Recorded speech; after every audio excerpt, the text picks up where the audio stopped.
Bueno, la conferencia de hoy tiene que ver con la iluminación de fachadas y de interiores en edificios patrimoniales del área central de la ciudad de Córdoba. Este trabajo se realizó hace unos años, lo hemos realizado desde el CIAL hace unos años, con un equipo técnico que pertenece al Centro de Investigaciones Acústicas y Iluminatorias. La iluminación aplicada a edificios de tipo patrimoniales tiene como base o objetivo fundamental destacar las cualidades selectas o selectivas de cada uno de los edificios a iluminar, de los edificios patrimoniales a iluminar, teniendo en cuenta aspectos de la iluminación a destacar como el contraste, la materialidad, o sea, la identificación de los materiales, de las texturas de esos materiales y del entorno. Básicamente, este trabajo tuvo en cuenta aspectos relacionados con la puesta en valor de aquellos edificios patrimoniales del área central de la ciudad de Córdoba, teniendo o considerando a la arquitectura como un fin y utilizar a la luz como un medio para poder realizar esa puesta en valor de esos edificios patrimoniales, o sea, usando a la luz, ¿no es cierto?, como un medio para revalorizar las características de cada una de esas fachadas arquitectónicas. ¿Cuáles fueron los objetivos relacionados con los aspectos arquitectónicos? Básicamente, detectar cuáles fueron los elementos significativos o más significativos del lenguaje de cada uno de estos edificios. Estos edificios pertenecen a una época muy antigua, ¿no es cierto? Pertenecen al siglo XVII o del siglo XVIII, por lo tanto, era importante detectar cada uno de esos elementos propios del lenguaje, tales como las líneas, los volúmenes, las formas, las alturas, los ingresos, las arcadas, ¿no es cierto?, detectando específicamente cada una de esas formas. Reconocer el tipo de materiales y las texturas de los materiales con que fueron conformados cada uno de esos edificios, mediante el uso del color de la luz o la aplicación del color de la luz en relación al color de la superficie que se quisieran iluminar. Valorar los elementos que conformaron o que componen el entorno inmediato de ese edificio a los efectos de que aporten valor a cada uno de esos edificios y considerar diferentes, si fuera posible, considerar diferentes ángulos de visión. Los objetivos relacionados con la iluminación tuvieron en cuenta el ritmo y motivación para los peatones o quienes observaban, ¿cierto?, cada una de esas obras de arquitectura, el empleo de la luz como un elemento material a los efectos de darle o aportar mayor cualidad, ¿no es cierto?, a la identificación de cada uno de esos elementos arquitectónicos, componentes de esos edificios, y el trabajo con el color propio de la luz como variable para dar un énfasis importante, ¿no es cierto?, a las distintas sensaciones que se creaban con la iluminación de cada uno de estos edificios. La iluminación aplicada a estos edificios se consideraron distintos tipos de artefactos de artefactos y de lámparas, en función de las distintas superficies que se quisieron iluminar o que se debían iluminar, destacando las líneas, destacando las formas, destacando los volúmenes, usando artefactos de distribución fotométrica de tipo intensiva, de tipo semi-intensiva, extensiva, simétrica y asimétrica, en función, ¿no es cierto?, de lo que se quería lograr. El uso de filtros de color, en aquellos casos que hubo necesidad de utilizarlos, el control del deslumbramiento para los peatones, y el tipo de lámpara utilizada en su relación a la apariencia de color y su relación con los materiales que se quisieran iluminar y, por supuesto, la potencia de la lámpara, ¿no es cierto?, a utilizar en cada uno de esos artefactos. La necesidad de poner en valor los edificios patrimoniales de carácter patrimonial surge de las autoridades gubernamentales de la provincia de Córdoba. En ese momento estaba como gobernador de la ciudad, el doctor Schiaretti, y a pedido de la Agencia de Córdoba Turismo se hace un pedido al CIAL para realizar la puesta en valor de estos edificios patrimoniales. Acá hay algunos de los edificios que nosotros hemos iluminado: la manzana jesuítica, la iglesia catedral, la iglesia de las Teresas, la iglesia de San Francisco, la iglesia del Pilar, la iglesia Santa Catalina, está también la fachada del Teatro General San Martín.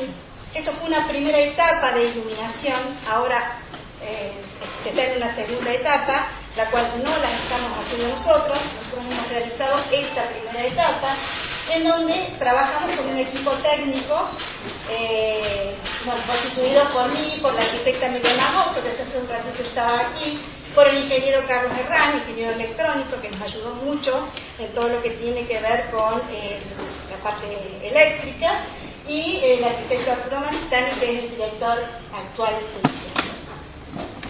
Bueno, los edificios que hemos iluminado, o algunos de los edificios que hemos iluminado, bueno, ahí tenemos la catedral, la Compañía de Jesús, la iglesia de San Francisco, el convento de las Teresas. Quienes esta noche hagan la visita o el recorrido nocturno van a poder observar, ¿no es cierto?, un poco envejecida, pero porque este trabajo se realizó hace aproximadamente 5 años, ¿no es cierto, Arturo? Hace 5 años, pero esta es la iluminación que nosotros hemos hecho de estos monumentos históricos. Son todos edificios de carácter patrimonial importante, como dije anteriormente, de los siglos XVII y XVIII, en donde cada una de las arquitecturas que representan esos edificios patrimoniales tiene un carácter propio muy significativo, en donde unas son más complejas que otras, pero todos tienen elementos muy importantes a destacar, generando efectos a través de la luz. También iluminamos la llamada manzana jesuítica, de la cual la iglesia de la Compañía de Jesús pertenece a esa manzana jesuítica, iluminando el rectorado, el Colegio Nacional de Montserrat y la Facultad de Derecho como parte del entorno de la manzana jesuítica, o sea, no perteneciendo a la manzana en sí, pero sí como parte del entorno de la manzana jesuítica. Bueno, en el caso de la iglesia catedral es una fachada de estilo renacentista, o sea, una mezcla del renacentismo, del barroco colonial y neoclasicismo. Tiene una cúpula altamente decorada, las torres con vanos de arcada, con remates prismáticos, con linternas, unidas por un tímpano decorado y con un ingreso remarcado con frontis con la imagen de un Cristo. O sea, son elementos característicos de esa fachada, de los cuales nosotros tuvimos en cuenta uno a uno para poder realizar la iluminación de cada uno de esos elementos. Aquí se muestran los aspectos técnicos, o sea, cómo iluminamos esa fachada. Iluminamos todas las fachadas de la iglesia. Por razones de tiempo no voy a mostrar todas. Sí, les voy a hacer una lectura básica de algunos de los elementos que hemos iluminado, como por ejemplo la base de las pilastras con una iluminación radiante, acentuando la linealidad de esas pilastras. Se usaron proyectores de distribución asimétrica intensiva. Todas las lámparas que hemos usado son lámparas de descarga de mercurio halogenado que variaban entre los 35, 70 y 150 vatios. El frontis, lo que se buscó fue destacar el plano con proyectores cruzados sobre la cornisa de tipo asimétrico extensivo de una potencia de lámparas de mercurio halogenado de 25 vatios. Y por ejemplo, en los ingresos se usaron farolas equipadas con lámparas de sodio de alta presión de 250 vatios. O sea, lo que se quiso lograr es buscar un efecto de contraste entre la iluminación de la fachada en sí y los interiores, del interior del ingreso y el interior de las torres pertenecientes a la catedral. El tímpano se usaron proyectores ubicados detrás del frontis. El basamento de las torres también, iluminación de las pilastras del basamento con proyectores cinéticos semi-intensivos de 35 vatios de potencia, y las torrecillas de la cúpula con proyectores asimétricos intensivos de 70 vatios. La iglesia de San Francisco, a diferencia de la iglesia catedral, no menos meritoria por supuesto, es mucho más simple, son mucho más simples las características arquitectónicas del estilo utilizado en esta iglesia. Pertenece al neoclasicismo italiano, posee, como se ve ahí en la foto de arriba, un lenguaje claro, de acertadas proporciones, con una cierta independencia de cada elemento decorativo que permite identificar cada uno de los elementos componentes, con fantasías barrocas que le otorgan una cierta solemnidad. vean y comparen la iluminación, ¿no es cierto?, entre la iluminación de la iglesia y su relación con la iluminación de esa iglesia con luz natural. Tiene dos torres importantes que enmarcan la fachada, una fachada muy sencilla con importantes pilastras que remarcan el ingreso. En esta iglesia también, con los mismos criterios, se usaron proyectores de tipo intensivos para iluminar las pilastras de 150 vatios. Aquí nosotros comenzamos a utilizar proyectores LED, o sea, yo he estado escuchando las charlas desde la mañana, ¿no es cierto?, del uso de las lámparas LED. En el momento en que nosotros hicimos el diseño de iluminación de esta fachada, la tecnología LED no estaba demasiado avanzada, no teníamos demasiados datos fotométricos, nosotros dependíamos mucho de la obtención de los artefactos en el medio, ¿no es cierto?, en el que estábamos inmersos, o sea, estábamos en el medio en nuestro proyecto entre lo que decía la Agencia Córdoba Turismo y quienes, ¿no es cierto?, nos proveían de los artefactos.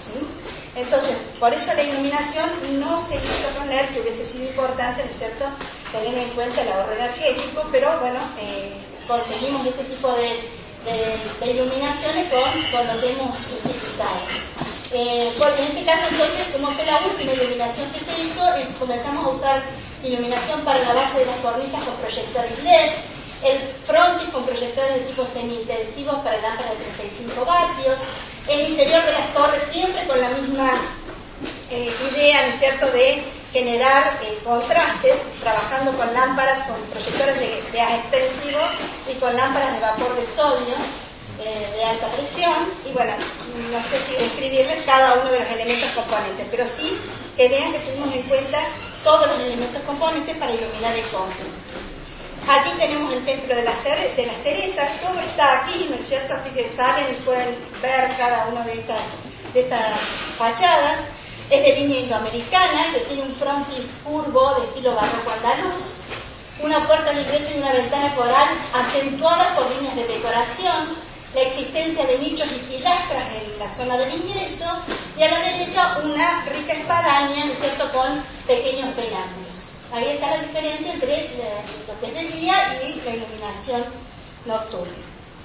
Bueno, aquí se iluminó no solo la fachada, las 4 fachadas de la iglesia, sino también el Luis de Tejeda, el Museo Luis de Tejeda, que acompaña al Templo de las Teresas. Siempre usando el mismo criterio, las pilastras con proyectores semi-intensivos de 150 vatios, la espadaña con proyectores con lentes refractores para haz rectangulares con visera para el control de deslumbramiento, el frontis usando proyectores de haz asimétrico extensivo, el interior de la espadaña también el mismo criterio con lámparas de sodio de alta presión, y se iluminaron también los laterales con proyectores de haz semi-intensivo de 150 vatios y también con el mismo criterio el ingreso de Luis de Tejeda con proyectores embutidos en piso de haz semi-intensivo de 75 vatios. Bueno, el templo jesuita más antiguo de la República Argentina, que es la iglesia de la Compañía de Jesús, que forma parte de la llamada manzana jesuítica. Es una fachada muy simple, realizada en piedra, en donde los elementos más importantes que se destacan en esta fachada son las 2 torres que acompañan el ingreso. Entonces fue un desafío iluminar esta iglesia para que lográramos, ¿no es cierto?, un cierto atractivo a través de la iluminación, ¿no es cierto?, de la iglesia de la Compañía de Jesús. Bueno, lo importante fue centrar la iluminación en los volúmenes superiores de las 2 torres, generando empleo de luminarias de acentuación y destaque de las formas, y el predominio de lámparas para mercurio halogenado de baja temperatura de color y potencia de entre 70 y 150 vatios. Lo que se usó es un uso de iluminación de tipo puntual y rasante de haz extensivo en proximidades rasantes, en proximidades a la fachada, a los efectos de generar, ¿no es cierto?, una iluminación uniforme de esa fachada. La fachada que está atrás, abajo, es la fachada que da a la calle Caseros, en donde esta perspectiva es la iluminación mediante una simulación, o sea, esa no es real, la iluminación real es la de abajo. Lo que se tuvo en cuenta es destacar por contraste los niveles de iluminación, los aventanamientos y los nichos existentes, empleando proyectores para lámparas R111, 35 vatios y 10 grados de apertura de haz con filtro de color. Se usaron las farolas existentes a ambos lados del ingreso a la capilla doméstica, que aportan iluminación ambiental, incorporando dentro de esos artefactos, esa reducción de los artefactos, e incorporando dentro de esos artefactos lámparas de vapor de sodio de alta presión de 70 vatios. Lo que se quiso lograr con la fachada perteneciente a la calle Caseros es lograr un ritmo de iluminación para que el peatón vaya visualizando cada uno de los elementos componentes de la fachada desde ese ángulo de visión. Bueno, la manzana jesuítica, el rectorado, el Colegio Nacional de Montserrat y la Facultad de Derecho. Lo que se buscó aquí es hacer una diferenciación entre el basamento y el piso superior, dándole más énfasis a la iluminación del piso superior y destacando todo el cornisamiento superior que tiene esta fachada. Y en la parte baja, ¿no es cierto? Este criterio lo usamos en todos los edificios, en la Facultad de Derecho, en el Rectorado y en el Montserrat. En la parte baja, identificando, ¿no es cierto?, los elementos, los aventanamientos solamente y el ingreso, o sea, remarcando el ingreso. Ese fue el criterio de la iluminación utilizada en las fachadas correspondientes a la manzana jesuítica. Acá tenemos una muestra, ¿no es cierto?, de esa iluminación, o sea, utilizando luminarias que generan una iluminación de tipo lineal, iluminación de los vanos inferiores por detrás de las rejas, generando un efecto de profundidad en los distintos vanos, con la incorporación de luminarias con filtro amarillo para lámparas de mercurio halogenado de 35 vatios. Aquí vemos cómo se remarca el ingreso en la Facultad de Derecho a través de artefactos embutidos en piso, remarcando las pilastras que se encuentran a ambos lados de la puerta o del portal de ingreso a la facultad. Sí, el rectorado. El Colegio Nacional de Montserrat, con el mismo criterio de iluminación, remarcando el cornisamiento de la planta superior, el basamento inferior menos iluminado, iluminando así los aventanamientos, con el mismo tipo de lámpara para generar en todo el entorno una misma característica de iluminación. Aquí tenemos la torre, como el hito identificatorio del Colegio Nacional de Montserrat. Se propone iluminar desde la base, ¿no es cierto?, de manera rasante, con proyectores intensivos para lámparas de 150 vatios. Y las ventanas también se proponen iluminarlas con contrastes, ¿no es cierto?, y transiluminar el reloj para que sea de noche fácilmente identificable. Bueno, la Facultad de Derecho, con el mismo criterio de iluminación.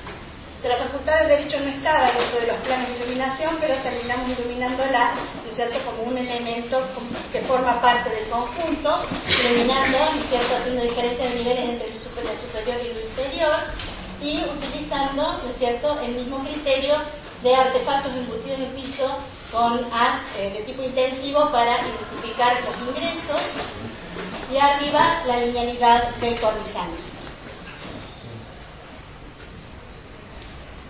Bueno, y nos atrevimos a poner algo, o sea, nosotros iluminamos el exterior de estos edificios, ¿no es cierto? Es lo que he contado hasta ahora, pero también tuvimos la oportunidad de, en algunas iglesias, como la Iglesia Catedral y la Iglesia de la Compañía de Jesús, poder iluminarla en el interior. Por lo tanto, vale la pena, al tratarse, yo voy a hablar de la Compañía de Jesús en la iglesia, muy rápidamente, ¿no es cierto?, de la iglesia y de la capilla doméstica, por tratarse de edificios que son parte del patrimonio de la humanidad. Entonces, lo que se hizo es un diagnóstico esta es la iluminación que existía anteriormente a la propuesta que nosotros realizamos. Hicimos un diagnóstico muy pormenorizado de la iluminación existente, en donde, por ejemplo, se detectó que el retablo estaba iluminado con lámparas incandescentes halógenas, 8 lámparas incandescentes halógenas puestas dentro del retablo, ¿no es cierto? Existía en la cornisa, ahí ven la foto inferior, ¿no es cierto? En la cornisa una concentración de lámparas con equipos transformadores muy próximos tanto al retablo como a las cornisas como a la bóveda, ¿no es cierto?, de la capilla doméstica, lo que traía aparejado no solo ¿no es cierto?, problemas de radiación ultravioleta, sino de radiación infrarroja, no existiendo tampoco uniformidad de ningún tipo en la iluminación, ni del retablo, ni de la bóveda, ¿no es cierto?, tan destacable, ¿no es cierto?, por tratarse de un elemento patrimonial. Entonces, la gente de Patrimonio Nacional, estaba muy preocupada por la iluminación de esta iglesia, de la capilla y de la iglesia en sí, del cableado que existía y del riesgo que existía, ¿no es cierto?, de incendio y de deterioro, ¿no es cierto?, de estos elementos componentes del patrimonio tan importantes para la humanidad. Por lo tanto, lo que hicimos fue iluminar esta es la capilla doméstica, iluminar todos los elementos componentes de esa capilla, que es muy pequeña, no sé si todos la conocen, pero es muy pequeña, muy linda, iluminando la bóveda, ¿no es cierto?, trabajando con artefactos ubicados por debajo de la cornisa. Anteriormente, como les mostré en el diagnóstico, los artefactos estaban ubicados por encima de la cornisa, generándose una sombra de la misma y no identificándose, ¿no es cierto?, la conformación de esa cornisa. Estas iglesias, ¿no es cierto?, tuvieron la mano de obra no solo de los arquitectos españoles, sino también de los indígenas, ¿no es cierto? Entonces, como patrimonio, era importante destacar todos los elementos arquitectónicos componentes de la capilla. Por lo tanto, los artefactos se ubicaron, para lámparas de mercurio halogenado, se ubicaron por debajo de la cornisa, buscando lograr, ¿no es cierto?, una iluminación uniforme de esa bóveda, con control de emisión ultravioleta, los artefactos con el plan. Se buscó iluminar también de manera más uniforme el altar, el ambón, o sea, todos los elementos componentes. Aquí tenemos una simulación de lo que queríamos lograr con la iluminación del retablo y con la iluminación de la bóveda, distintas simulaciones.